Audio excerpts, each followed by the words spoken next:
Avengers Forever, Marvel debuts the roster of multiversal heroes.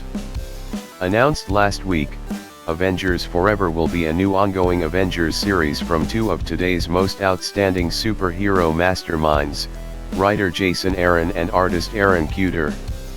Spinning out of the cataclysmic events of Avengers number 750 and operating in lockstep with Jason Aaron's Prime Avengers series, this latest Great Avengers epic will feature the mightiest heroes of every Earth as they assemble for one of the greatest battles the Marvel Universe has ever witnessed.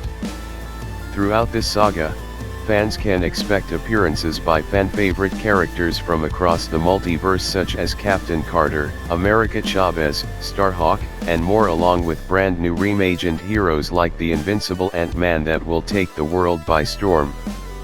It begins with a quest for cosmic vengeance. Ghost Rider finds himself roaring through the wasteland on a ruined Earth, where the great age of heroes never came to be, where hope is a four-letter word and where his only ally in the coming battle against the greatest villains any universe has ever seen is the world's most wanted archaeologist, Tony Stark, the invincible Ant-Man. Avengers number 50 lights the fire. Avengers Forever is the explosion that follows, Jason Aaron explained. A slam-bang supernova of a megabomb that sends shockwaves across all of reality, to Earth after Earth that's been defaced by the new multiversal masters of evil, to the ruins of Asgard at the end of time, to an Avengers tower that sits atop a bedrock of fallen gods at infinity's end. Along the way, we meet some new versions of Avengers we know, as well as witness the return of some dear old friends, in a series that will swing for the fences with each and every issue, as the mightiest heroes of all the Earths in the heavens look to assemble as never before. Completely stoked to be working on Avengers Forever. In space no one can hear you scream. In alternate realities, no one can tell you that doesn't fit with continuity, Kuder said. It is a huge blast to work together on this with Jason. The over-the-top nature of this, the craziness of the scope, that is, in my opinion, one of Jason's strongest storytelling flexes. This is going to be a blast for anyone on this ride. Kang the Conqueror number 2 preview. Marvel Comics has revealed an official preview for Kang the Conqueror number 2, which is due to hit comic shops this coming Wednesday and features a couple of interesting Marvel Cinematic Universe connections. A 5-part limited series from writers Colin Kelly and Jackson Lansing and artist Carlos Magno, Kang the Conqueror gives a definitive origin story to the eponymous, legendary Marvel villain. The series follows Nathaniel Richards, a variant of Kang, as he traverses various alternate timelines and learns about his history as a supervillain. August's issue number 1 revealed that Kang's greatest weakness is his love for Ravonna Renslayer. Marvel's preview for Kang the Conqueror number 2 finds Nathaniel in ancient Egypt during the reign of Rama-Tut, another Kang variant. Nathaniel is nearly killed by Rama-Tut's forces before an ancient Egyptian variant of Moon Knight springs into action to make the save. As it turns out, this version of Moon Knight is none other than the aforementioned Ravonna. In a preview for Fantastic Four number 35, Marvel's first family try to deal with the fallout of their last encounter of the Doom kind, while another villain convenes with like-minded foes. The issue will feature 3 short stories as a celebration of the team's 60th anniversary in Marvel Comics. The cover features the team and close allies, such as Spider-Man when he joined the Future Foundation, Black Panther, who first appeared in Fantastic Four number 52 in 1966, and others. The team will be reeling from the previous Bride of Doom arc, while Kang the Conqueror and his variants plot and bicker together. Kang the Conqueror, a descendant of Mr. Fantastic, meets with his variants, Rama-Tut, the Scarlet Centurion and Immortus within the intended tomb for Rama-Tut.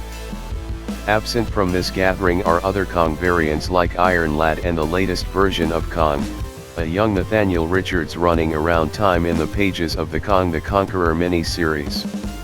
The rulers argue with and insult one another. Rama-Tut calls his other versions worthless, while Kang describes Immortus as a dusty, archaic academic and claims that he was embarrassed he ever was the Scarlet Centurion. However, Kang does not realize that there is another variant set to arrive to the gathering, a future version of himself. Official description for Fantastic Four number 35.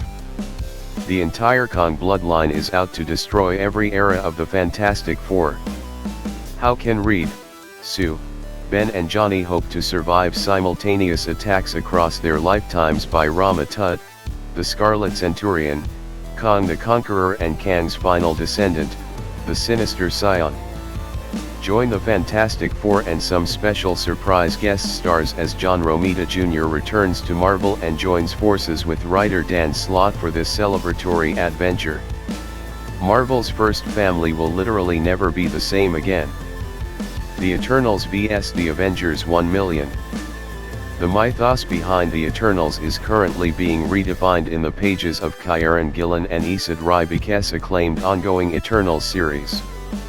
And this October, Gillen will continue to expand on the fascinating past and future of Jack Kirby's iconic creation in a new one-shot, Eternals Celestia number 1.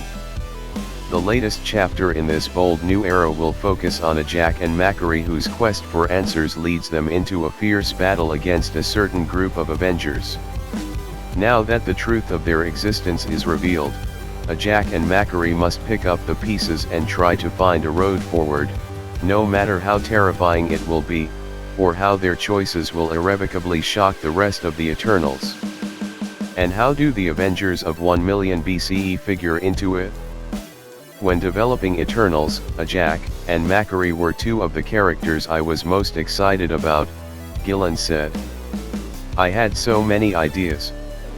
The problem was trying to find a place to introduce them in a way which gives enough space to show what a fascinating, funny and genuinely heartbreaking odd couple they are. Suffice to say, this is the space, and I can't wait to show what Isid and I have cooked up with them. Also, taking the Avengers of 1 million BCE out for a spin. I'll be honest, the first time I saw Ghost Rider on the back of a mammoth, I did think I'll be having some of that, thank you very much. The preview shows a Celestial sitting in a massive throne within an old temple, an Eternal appearing to serve this master. When the Eternal steps outside, the character is greeted by the prehistoric Avengers, standing close by as Odin makes the first strike against the Celestial's servant.